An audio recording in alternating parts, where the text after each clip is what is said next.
POCSO कायद्यावरील मार्गदर्शनासंदर्भाची एक महत्त्वपूर्ण कार्यशाळा आयोजित करण्यात आली होती आणि या कार्यशाळेला महत्त्वपूर्ण असा उत्स्फूर्त प्रतिसाद मिळाल्यानं अशा आपण कार्यशाळा पुन्हा पुन्हा आयोजित करू असं महत्त्वपूर्ण प्रतिपादन डॉक्टर जयश्री ढवळे यांनी दिलंय। बालकांच्या हक्कांचे संरक्षण, बालविवाह प्रतिबंध आणि लैंगिक अत्याचाराविरोधातील कायद्यांबाबत वैद्यकीय कर्मचाऱ्यांमध्ये जागरूकता निर्माण करण्याच्या उद्देशाने महिला व नवजात शिशु रुग्णालय, गुरु नानक चौक, सोलापूर येथे एक दिवसीय प्रशिक्षण कार्यशाळेचे आयोजन करण्यात आले।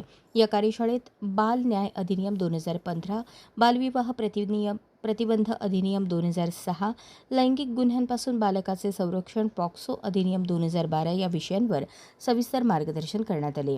जिल्हा महिला व बालविकास कार्यालय, जिल्हा बाल संरक्षण कक्ष सोलापूर आणि महात्मा गांधी प्रशिक्षण संस्था पुणे यांच्या संयुक्त विद्यमाने आयोजित या कार्यशाळेचा मुख्य उद्देश वैद्यकीय कर्मचाऱ्यांना संबंधित कायद्यांबाबतची माहिती देणे, कायदेशीर प्रक्रियेतील सुसूत्रता वाढवणे, बालकांवरील अत्याचार रोखण्यासाठी जनजागृती करणे हा होता।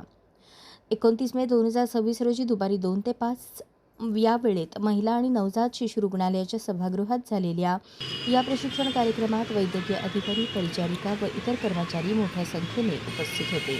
कार्यक्रमानंतर बोलताना रुग्णालयाच्या वैद्यकीय अधीक्षक डॉक्टर जयश्री ढवळे यांनी मार्गदर्शनाबद्दल समाधान व्यक्त करताना सांगितले, पॉक्सो कायद्याबद्दल संवेदनशीलता आणि याविषयीचे तुमचे भाषण चांगले होते।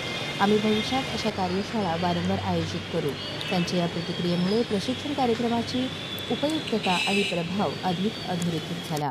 कार्यशाळेमुळे वैद्यकीय कर्मचाऱ्यांना बालकांच्या हक्कांशी संबंधित कायदे अधिक चांगल्या प्रकारे समजून घेण्यास मदत झाली। कार्यक्रमाच्या यशस्वी आयोजनासाठी जिल्हा महिला व बालविकास विभाग, जिल्हा बाल संरक्षण कक्ष आणि महात्मा गांधी प्रशिक्षण संस्थेच्या अधिकाऱ्यांनी सहकार्य केले। उपस्थितांनीही अशा विषयांवरील नियमित प्रशिक्षणाची गरज व्यक्त करत कार्यशाळेचे स्वागत केले।